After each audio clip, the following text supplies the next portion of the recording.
Have you ever had that feeling? That tiny, whispering doubt in the back of your mind when you look at someone you love. A feeling that maybe the smile they're giving you doesn't quite reach their eyes, or that their hug feels a little bit like a cage. We push those thoughts away, don't we? We tell ourselves we're being silly, paranoid. We choose to trust. But what if that whisper was the only truth trying to break through? This is the story of Kamari Thorne, a woman who learned the hardest way possible that the most dangerous lies are the ones told by the person who shares your bed. Her fairy tale life was a meticulously crafted illusion, and the man she called her husband was not her prince. He was the wolf waiting for the right moment to swallow her whole. But this isn't just a story about a villain. It's a story about a phoenix. It's about how a woman, left for dead in every possible way, found the embers of her own spirit and rose from the ashes, stronger and more radiant than ever before. Let me paint the picture of Kamari's life before everything shattered. She was the heart and soul of Golden Years Haven, a boutique chain of luxury assisted living facilities she built from a single property her grandmother left her. She wasn't just a businesswoman. She was a visionary who believed in dignity, beauty, and comfort for people in their later years. Her success was hard-won, a product of late nights, brilliant ideas, and a deep, genuine compassion. And at her side, or so she believed, was her husband, Econ. He was handsome, charming, and publicly supportive. He attended her galas, complimented her designs, and played the role of the devoted partner perfectly. To the outside world, they were a golden couple. Kamari felt lucky. After the grief of losing her parents, she'd found stability and love. She trusted Econ with her heart and unknowingly with the keys to her entire world. Now let me pull back the curtain on Econ's reality. While Kamari was building empires, Econ was digging a grave, a financial one. A series of bad investments, a secret gambling addiction, and a mountain of high-interest payday loans had buried him under over $500,000 in debt. The pressure was a constant, screaming alarm in his head. But instead of coming clean, he became a master of deception. He had a separate phone for debt collectors, hidden bank accounts, and a never-ending script of lies about business trips and investor meetings. Kamari's unwavering trust was the perfect cover. Her love was the blanket he used to smother his own failures. And then there was Kalani. She was 22, working in a high-end boutique, with a smile that felt like sunshine and a heart too open for its own good. Econ wandered into her store one afternoon, a ghost of a man dressed in expensive clothes. She was kind to him. In her innocence, she saw a sad, misunderstood soul. He spun her a tale of a cold, loveless marriage, of a wife who didn't understand him. He promised Kalani a different life, a penthouse filled with light, a charming cafe she could run, adventures around the world. He painted this future with her colors, and she fell for the painting, not seeing the rotten canvas underneath. She became his escape, his fantasy, and the living proof that he could still make someone believe in him. What she didn't know was that every gift he gave her, every fancy dinner, was paid for with Kamari's money. She was an innocent prisoner in the castle of his lies. The walls were closing in on Econ. The debt collectors were getting aggressive, calling not just his burner phone, but starting to sniff around his real life. The fear of exposure was a cold knot in his stomach every single day. He knew if Kamari discovered the truth, the debt, the gambling, Kalani, it would mean divorce. And thanks to the ironclad prenuptial agreement her savvy lawyers had insisted on, a divorce would leave him with absolutely nothing. No claim to her business, no share of the properties, nothing. He'd be thrown back into the world, penniless and buried in debt. The life he'd grown accustomed to would vanish like smoke. Fate, in its cruel irony, then handed him what he saw as a key. While rummaging in their home safe, he found Kamari's updated will. She had revised it after her mother's passing, likely thinking of her own legacy. Econ's eyes scanned the legal language until they landed on the beneficiary clause. In the event of her death, the sole heir to her entire multi-million-dollar estate was him. Just him. No other family, no charities. The solution to every single one of his problems presented itself not with a flash of lightning, but with the cold, quiet clarity of a spreadsheet. If Kamari were gone, the debt vanished. Kalani's dreams could be funded. He would be free, wealthy, and unburdened. The thought was monstrous, unspeakable. And yet it took root. It grew from a horrifying what if into a concrete how. He spent days in the shadowy corners of the internet, researching poisons, symptoms, untraceable compounds. He settled on a potent synthetic toxin, used in agriculture, nearly undetectable and fast-acting. He acquired it through a murky contact, the transaction hidden as an order for pest control. The weapon was in his hand. Now he just needed the will to use it. This next part is the hardest to tell. It's the moment where love is weaponized, where a shared memory becomes a crime scene. Imagine sitting across from the person who knows your favorite food, your deepest fears, the story behind the scar on your knee, and smiling at them while you decide their last moments.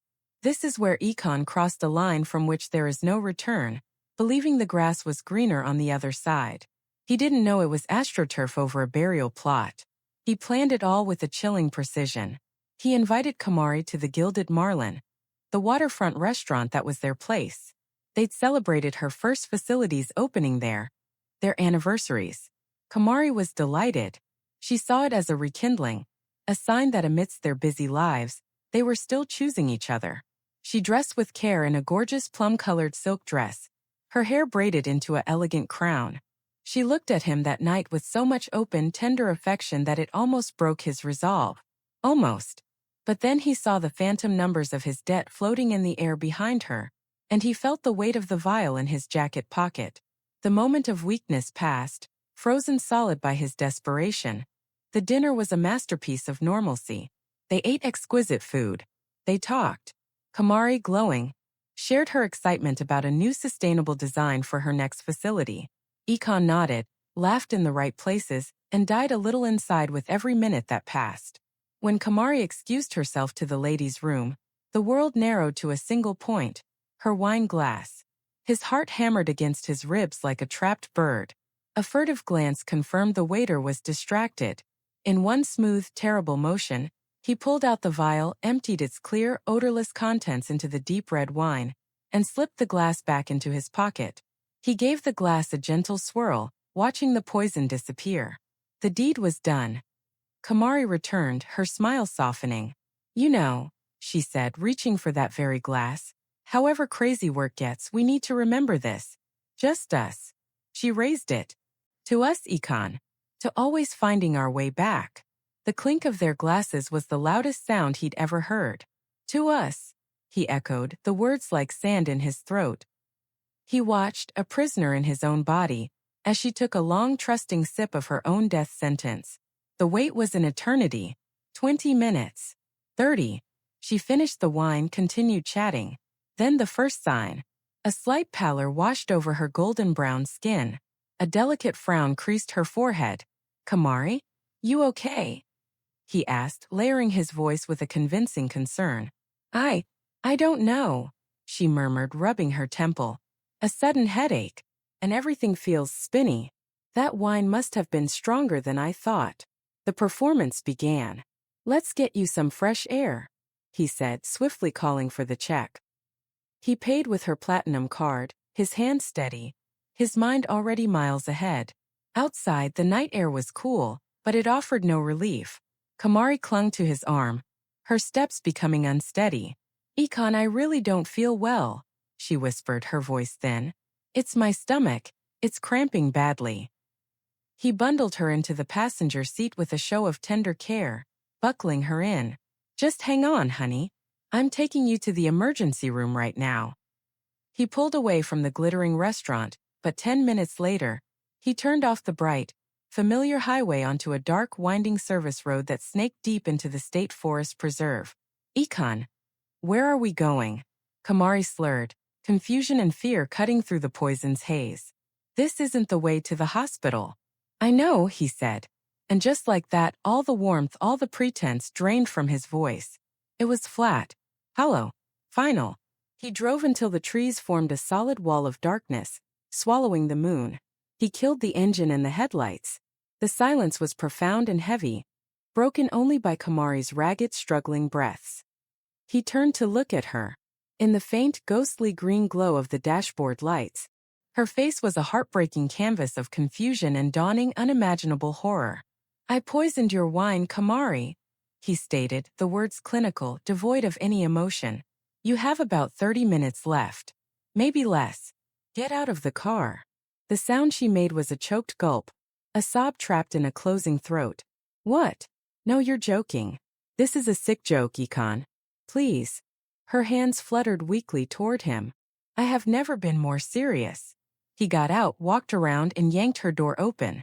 The dome light was a brutal, unforgiving spotlight on her agony. He grabbed her arm, his grip bruising, and hauled her out. She crumpled to the damp, leafy ground like a broken doll. Why? The word was a wail, torn from the very core of her soul. Tears streamed down her face, cutting tracks through her makeup. I love you. I gave you everything. And that's the problem. He snapped, the fury and resentment he'd banked for years erupting like a volcano. You gave me everything except my self-respect. I was your accessory, Kamari. Your handsome, well-dressed trophy. Meet my husband, Econ.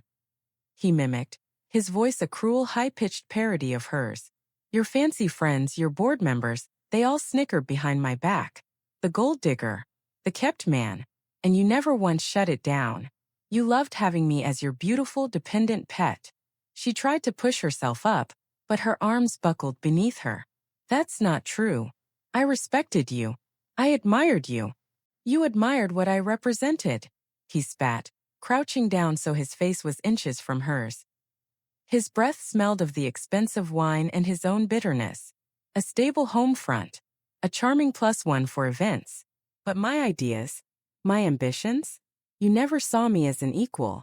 Just the help you happened to sleep with. He leaned even closer, delivering the killing blow to her heart. And just so we're completely clear, I never loved you. Not for a single day. You were a strategic acquisition. A brilliant, wealthy woman who was just lonely enough to believe my lines. I thought the prenup had a loophole. I was wrong. But this. He gestured vaguely as if holding the will. This asterisk was the loophole. You signed your own death warrant, sweetheart. He stood up, brushing forest dirt from his tailored trousers as if she were a stain. Kalani is young. She looks at me like I hung the moon. She doesn't want to control me or manage me. With your money, I can give her the entire world. And I'll finally have a life that's actually mine. He gave her a dismissive, contemptuous nudge with the toe of his polished loafer. You're just a business transaction that's reached its termination date. Sit here and think about that. You have half an hour. Use it wisely. Econ, please. She rasped, her body convulsing with a dry, painful heave. Don't leave me here. I'll die out here alone. That, he said, sliding back into the driver's seat and slamming the door, is the entire point. The engine roared to life, a monstrous sound in the peaceful woods. He executed a rough three-point turn on the narrow road. In his rearview mirror, he allowed himself one last glimpse. A small dark shape curled on the forest floor, growing smaller and smaller until the night and the trees swallowed her whole. He turned up the radio, blasting loud, mindless pop music to drown out the screaming silence in his soul. He had done it. He was free. He drove back to their silent, opulent penthouse, poured 3 fingers of expensive bourbon, and sank onto the pristine white sofa. His phone lit up. A message from Kalani. Thinking of you. My heart is so full dreaming of our future. He typed back, a genuine, relieved smile touching his lips for the first time in months. Soon, my love. The future is almost here. Get ready. He closed his eyes, the plan unfolding perfectly. The worried husband. The grieving widower. The rich, unencumbered man. The script was written. But in the cold, silent woods, Kamari Thorne was not dead. Agony was her entire universe. A fiery pain radiated from her core, seizing her muscles, squeezing her lungs. Each breath was a knife twist. The towering trees seemed to spin and sway above her. A strange, terrifying calm began to mix with the pain. So this is it, she thought, the words clear in her fogging mind. This is how my story ends. Not in a boardroom or surrounded by family, but betrayed, poisoned, and thrown away like garbage by the man I shared my life with. She closed her eyes, waiting for the darkness to pull her under. Then a sound. Not the rustle of an animal. The smooth, low purr of a high-performance engine. Tires crunching slowly on gravel. A car. A surge of something primal and fierce. A mother-lode of will she didn't know she still possessed shot through her dying body. She could not speak. She could barely breathe. But she could move. With a Herculean effort that took everything, she lifted her right arm, the muscles screaming in protest, and let it fall back to the earth with a soft but distinct thump. She gathered the last whisper of her strength. Thump. The headlights washed over her, blinding and beautiful. The car stopped. A door opened then shut. Footsteps, quick, sure and urgent, crunched on the gravel path. A man's silhouette blotted out the stars as he knelt beside her. My God! The voice was deep, baritone, laced with shock and immediate concern. He gently turned her head, his hands surprisingly soft. Can you hear me? What happened? She forced her eyes open, the effort monumental. The face above her was handsome, sharp with intelligence, and etched with a worry that seemed profoundly real. And it was hauntingly familiar. Charity galas, industry conferences, a respectful if competitive rival. Kenji Sterling. The name surfaced through the thickening fog of Poison, owner of the Sterling medical chain. They debated ethical practices over cocktails. She'd always thought him arrogant but principled. Her lips were numb, her tongue thick. They moved, forming a breath, a sigh. Poisoned. It was less than a whisper, the most important word she would ever say. His eyes, intelligent, dark, widened in understanding. He didn't ask for explanations. He didn't waste a second. He simply acted. I've got you, he said, his voice firm, a command to the universe. You are not dying tonight. He slid his arms under her with a surgeon's care, lifting her as if she weighed nothing. He carried her to his black SUV, a fortress of black leather and brushed steel, and laid her carefully across the back seat.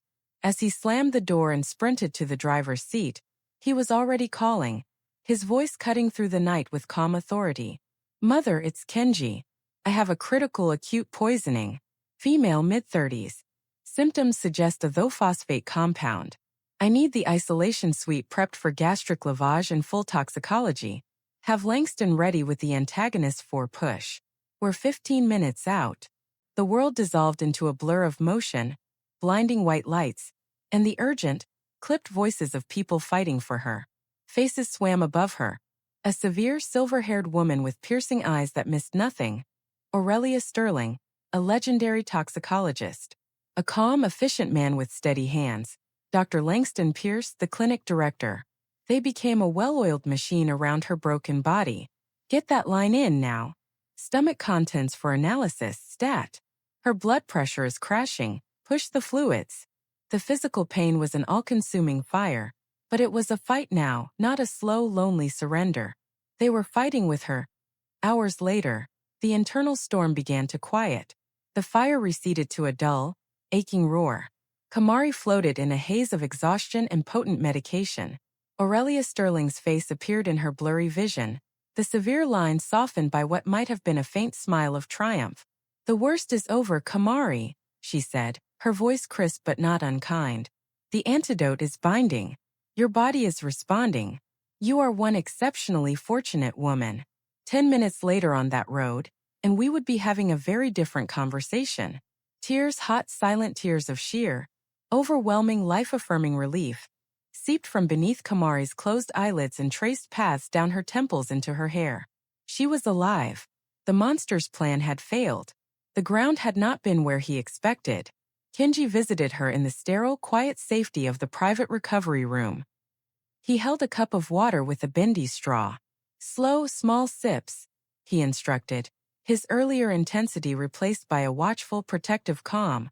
When she could finally form words, her first question was hoarse and direct. Why were you there? On that road in the middle of nowhere? He looked away for a moment, out the window at the gray dawn, a muscle ticking in his jaw. I own a parcel of land out there. A quiet place to think, to get away from the noise of the city. I was driving back late. Call it fate, call it dumb luck. He turned back, his gaze meeting hers, solid and unwavering. I call it a crime scene. He did this to you. Your husband. It wasn't a question. It was a statement of fact. She nodded, the movement sending a dull ache through her skull. The story, the horror, spilled out of her in broken, painful pieces, the romantic dinner, the sudden dizziness, the drive into the darkness, the cold confession in the woods, the venom in his words, the name Kalani that had felt like a second poison. Kenji listened, not interrupting, his expression growing stormier, darker with each revelation. When her voice finally gave out, spent and shaking, he didn't offer empty platitudes. He placed a steady, warm hand over her cold one. "He doesn't get to win, Kamari," he said, his voice low and leaving absolutely no room for argument. "We are going to make sure of that. But what can we do? He thinks I'm dead. If he finds out I'm alive..." "He won't find out," Kenji stated, his plan already forming. "You stay dead.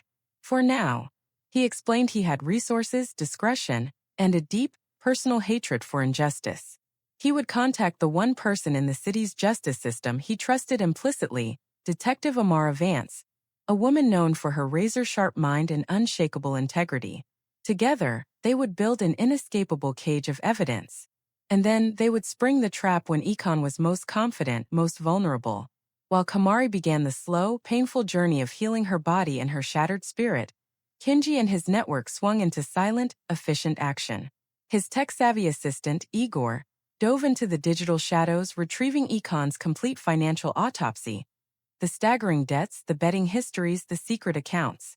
He also pulled the entire, damning romantic message thread with Kalani, where Ikon's promises of a future were time-stamped alongside his plot.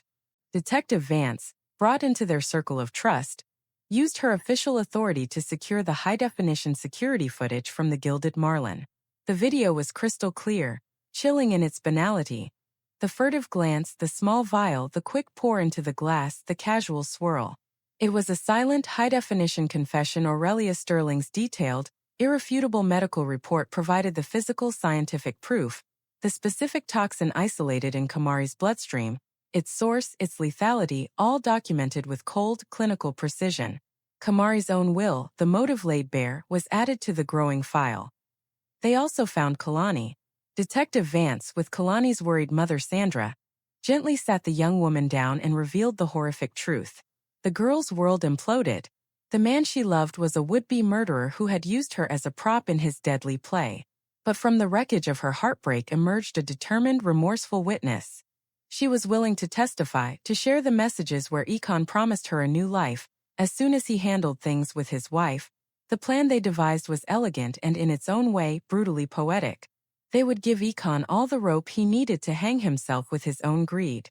First, a carefully crafted call from Detective Miller, informing him that a woman's body had been found in the state forest, identified by the ID in her purse as Kamari Thorne. They let him sit in the vile relief of his supposed victory for a full, agonizing day. Let him believe the curtain had closed. Then the irresistible bait. A call from Capital Bank Private Wealth Management, requesting an urgent meeting to discuss the imminent transfer and management of his late wife's substantial estate. The stage was set in a quiet, oak-paneled conference room at the bank. Kamari, dressed in a severe but elegant black suit, her posture radiating a new strength forged in terror and survival, waited. Kenji stood beside her, a silent, solid pillar of support. Detective Amara Vance and two uniformed officers waited just out of sight. Ikon arrived, the picture of somber, respectful expectation. He had practiced his grieving, shell-shocked expression in the mirror. He adjusted his tie, took a deep breath, and opened the door to the conference room, a prepared sigh of sorrow already on his lips, and saw his ghost. The color drained from his face so completely, he looked like a photographic negative of himself. His jaw went slack. He stumbled back a step, his shoulder hitting the door frame with a dull thud. "Kamari? You're..." The words died, strangled in his throat. "Alive," she finished for him, her voice not loud but clear as shattering glass. It was polished flint, cold and sharp. "Surprised." Before he could form another syllable, Detective Vance stepped forward, her badge held high. "Ikon Thorne, you are under arrest for the attempted murder of Kamari Thorne." The words rang with finality in the plush, quiet room. As the officers moved in, their steps firm on the thick carpet, Kamari herself approached. She didn't shout. She didn't scream. She held out a single folded document. "These are divorce papers," she said, her eyes locking onto his. seeing past the expensive suit, past the handsome face, to the small, terrified, and pathetic man he had always been underneath. The grounds are attempted murder, financial fraud, and adultery. Under the prenuptial agreement you always resented, you are entitled to nothing. Not a dime. Not a paperclip. You walk out of my life with less than you had when you walked into it. The facade crumbled in an instant. The charming husband, the grieving widower, vanished, leaving a sputtering, pleading wreck. Kamari, wait. You have to understand. I was desperate. The debt. It was crushing me. I didn't mean for it to go this far. I love you. I always have. It was the final, most pathetic lie. You have never known what love is, she said, her voice dropping to a whisper that carried more weight than a scream. You only understand what you can use, what you can take. Now you have absolutely nothing left to take. She turned her back on him, walking calmly to the large window overlooking the city. She did not watch as they read him his rights, as they clicked the cold handcuffs around his wrists, as they led her living nightmare away. The man she had shared her home, her bed, her triumphs, and her grief with was gone. In his place was a stranger she realized she had never truly known. The very public trial was a systematic, brutal unraveling of every deceit Ikon had woven. The evidence was so overwhelming it felt redundant. Kalani's testimony, though delivered through tears, painted a devastating picture of calculated manipulation. The restaurant video was played for the jury in stunned, revolted silence. Aurelia Sterling took the stand, and her expert, authoritative testimony was unassailable. Ikon was convicted on all counts. The judge, looking at him with undisguised contempt, sentenced him to 18 years in a state penitentiary. In the long, quiet aftermath, Kamari rebuilt. Not just her business, which she returned to with a fiercer, more compassionate focus, but herself.